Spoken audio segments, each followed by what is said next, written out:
এক রাতের বৃষ্টিতে সব ভেসে গিয়েছিল। গ্রাম ছেড়ে চলে যেতে হয়েছিল অনেকে রয়ে গিয়েছিলেন কোনো মতে ত্রিপল টাঙিয়ে গ্রামের পাশে। আস্তে আস্তে জল নামলো, মানুষ ফিরলেন। ফিরে কি দেখলেন? সামনে পরীক্ষা, পড়তে হবে, স্কুলে যেতে হবে। বই কই? স্কুল ইউনিফর্ম কোথায়? জলপাইগুড়ির ময়নাগুড়ি গ্রাম আমার সহকর্মী ঘুরে দেখলেন সেখানে জলে ভেসে গেছে স্কুলের বই, ব্যাগ, খাতা, ইতিহাস, ভূগোল কাদায় মাখামাখি। কথা বললাম দুই বোনের সঙ্গে, সীমা আর রিমা। একজন 5-এ আর একজন 2-এ পড়ে। দুই বোন জানেই না কবে আবার পড়াশোনা শুরু করতে পারবে। স্কুলের বই কোথায়? সব। তুই কোন ক্লাসে পড়ো? 5-এ। স্কুলের ব্যাগ, অন্য জিনিস এসব সব। সব কিচ্ছু নেই? না। সেদিনকে কিরাম অবস্থা ছিল? খারাপ। তুই বেরোলি কি করে তুই ঘর থেকে? সবাই চিল্লাহাল্লা করছিল, আমরা রাস্তায় বেরোচ্ছিলাম। স্কুলের বই কোথায় গেল? সব ভেসে গেছে। তো এবার পড়াশোনা কি করে হবে? বই যদি স্কুল থেকে দেয় তাহলে। আর যে স্কুলের পোশাক ছিল, জুতো, ব্যাগ, সেগুলো কই? ভেসে গেছে। সব ভেসে গেছে। ক্লাস 4-এ সবুজ পড়েছে মহা বিপদে। তার দিদির স্কুল ইউনিফর্মটা পাওয়া গিয়েছে ঝোপের মধ্যে থেকে, কিন্তু তারটা কই সে আর খুঁজে পাচ্ছে না। স্কুলের বইপত্র, ব্যাগ কই? সব ভেসে গেছে। ভেসে গেছে। তো পড়াশোনা কি হবে এবার? বই দিবে আবার। কিচ্ছু নাই? নাই। কি আর স্কুলের পোশাক কোথায় গেল? সব ভেসে গেছে। পুজোতে নতুন জামা হয়েছিল সব কোথায় গেল? ওগুলা ভেসে গেছে। সব কিচ্ছু নেই আর। তো এখন কি করে থাকছিস? এখন এক পোশাকেই থাকতেছি। সব ভাইসে চলে গেছে। দেখতেই তো পাচ্ছেন কতটা জল উঠেছে। এই জলের মধ্যে কিছু থাকা সম্ভব থাকে নাকি? সব চলে গেছে। এখন দিন চলছে কি করে? দিন চলছে, যা পাঠাচ্ছে লোকজন দিয়ে যাচ্ছে, ওগুলোই খেয়ে দিন কাটাচ্ছি। আর ওদিকে সমরেশের টেনশন একটু কম। সমরেশ ক্লাস 9-এ পড়ে, সামনের পর মাধ্যমিক। সমরেশ আশাবাদী স্কুল থেকে মিলে যাবে বই।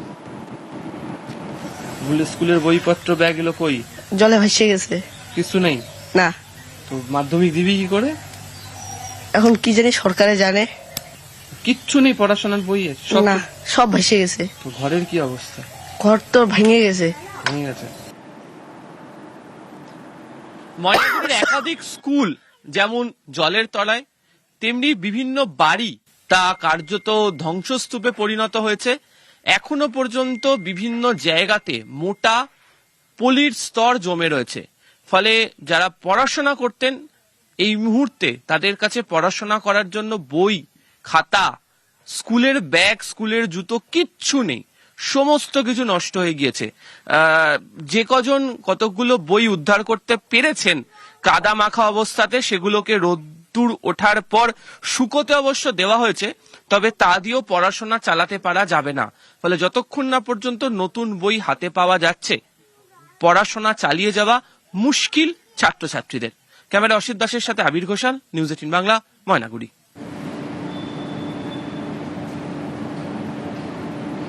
বই খাতা না হয় ব্যবস্থা একটা হয়ে যাবে, কিন্তু যদি গুরুত্বপূর্ণ নথি হারিয়ে যায়, যেমন ধরুন আধার, ভোটার কার্ড, কি হবে তখন?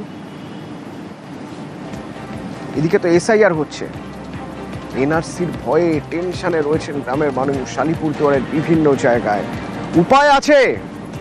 আপনার আধার, আপনার ভোটার যদি হারিয়ে যায়, ভোটার কার্ড যদি হারিয়ে যায়, তাহলে পুলিশে যোগাযোগ। না, থানায় যেতে হবে না, পুলিশ আসছে আপনার পাড়ায়। কিভাবে সহায়তা করছে পুলিশ? আলিপুরদুয়ার থেকে রাজকুমার হচ্ছেন সরাসরি আমার সঙ্গে। রাজকুমার,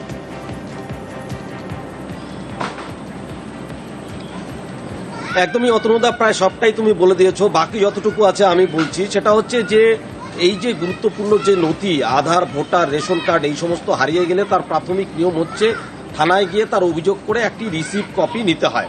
তার কারণ হচ্ছে এই যে হারিয়ে যাওয়া নথি আবার ফিরে পেতে গেলে এই যে পুলিশের যে রিসিভ কপি সেটি কিন্তু অত্যন্ত গুরুত্বপূর্ণ এবং সেটি সংশ্লিষ্ট সংস্থা অর্থাৎ আধার কার্ড করতে গেলে আধারের সংশ্লিষ্ট সংস্থা, রেশন কার্ড করতে গেলে রেশন যে খাদ্য দপ্তর সেই দপ্তরে দিতে হয়।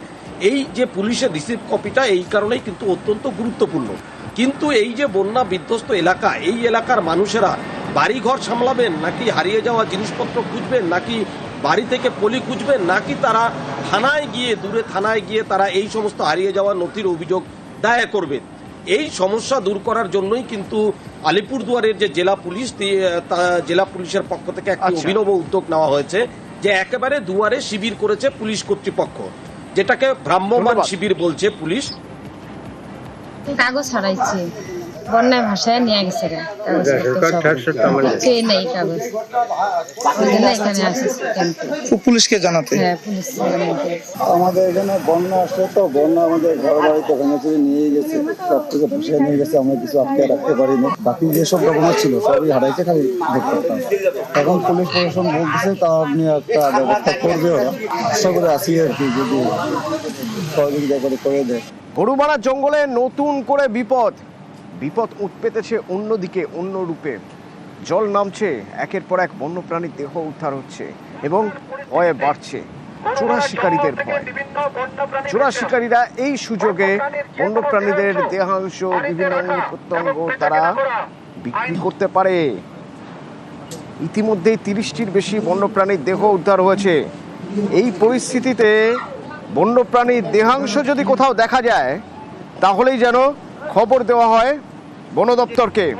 বিভিন্ন বনবস্তি এলাকায় মাইকিং করা হচ্ছে, জানানো হচ্ছে তাদের যে চোরা শিকারীরা তৎপর হয়ে উঠছে। গরুমারার জঙ্গলে হাই অ্যালার্ট জারি করেছে বন দপ্তর।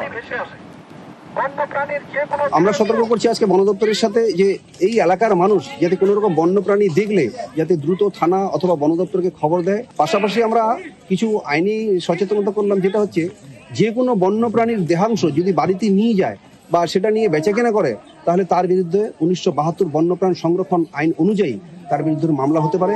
খাবারের খোঁজে ফের গ্রামে হাতি, ধানের জমিতে দাপিয়ে ফসল সাফ, খড়িবাড়ির পানি ট্যাঙ্কি লাগোয়া গ্রামে রীতিমতো দাপাদাপি। আরো একবার আপনাদের জানাই, খাবারের খোঁজে ফের গ্রামে হাতি, ধানের জমিতে দাপিয়ে ফসল সাফ, খড়িবাড়ির পানি ট্যাঙ্কি লাগোয়া গ্রামে রীতিমতো দাপাদাপি। আমাদের সঙ্গে রয়েছেন আমাদের প্রতিনিধি বিশ্বজিৎ মিশ্র, আরো বিস্তারিত বলবে। বিশ্বজিৎ, জঙ্গলে হাতি ফেরানোর জন্য বন দপ্তরের তরফ থেকে কি ব্যবস্থা নেওয়া হচ্ছে, কি এখন অবস্থা?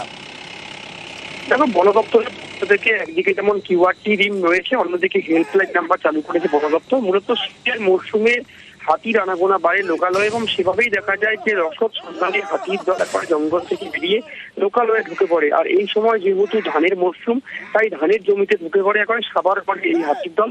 এবং সেদিকে ঢুকতে বন দপ্তর যেমন একদিকে অধিক মাত্রায় কিউআরটি টিম এবং এই হেল্পলাইন নাম্বার ফিরে দেয়, তেমনি কিন্তু বনকর্মীদেরও নজরদারি রাখা হয়েছে যাতে রাতের অন্ধকারে কোনো কারণে জঙ্গল থেকে বেরিয়ে লোকালয়ে এই রসদ সন্ধানে হাতির দল কোনো কৃষকদের ক্ষতি সাধন না করে। এরকমই দেখা গেল যে গতকাল একেবারে টুকরিয়াঝাড় জঙ্গল থেকে খড়িবাড়ির এলাকাগুলোতে একেবারে হাতির দল ঘুরে বেড়ায় এবং তারপরে কিন্তু বন দপ্তরের কর্মীরা হাতির দলকে জঙ্গলে ফেরাতে সক্ষম হয়েছে। ধন্যবাদ।